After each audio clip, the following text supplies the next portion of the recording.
एकाधारे से थिले जणे लेखिका कवयित्री समाजसेवी तथा विशेष भाव समस्तों पई जणे स्नेही दरदी बंधु स्वर्गता शांतिलता नाग 1 वर्ष हेबो अफेरा राइजरी सत किंतु मनीष पणिया पई तांको आवर्तमान जिलार समस्त लोके स्मृतिचारण करुछंती। तांकर प्रथम श्राद्ध श्रद्धांजलि सभार पवित्र मंचरे प्राक्तन मंत्री प्रफुल्ल सामल, स्थानीय विधायक सीतांशु शेखर महापात्र, साहित्यिक वासुदेव बारिक आईनजीवी अतीश बेहेरा प्रमुख उपस्थित रही महान आत्मा प्रति श्रद्धा सुमन अर्पण करते। बहु मान्यगण्य व्यक्तिविशेष स्वर्गता नाग निजर घनिष्ठ संपर्क को मने पकाई स्मृतिचारण करते। यह अवसर में एक स्मृति पुस्तिका उन्मोचन करा जायथिला। सर्वशेष कनिष्ठ भ्राता उपेन्द्र बारिक शेष स्पर्श रखिथिले।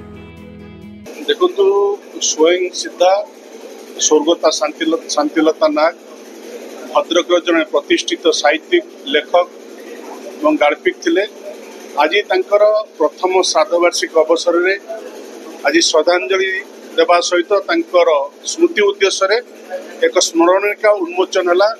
मोर परम सौभाग्य यही कार्यक्रम आज मु सामिल हो पार्ली। केवल लेखनी कविता साहित्य गल्प माध्यम से सीमित नथिले बरं जीवन सत्य को से सत्य और दर्शन को आम मान निकट में शब्द माध्यम पहुंचाई पारुले। निश्चिंत एपरी एक जड़े व्यक्तित्व समाज विरल।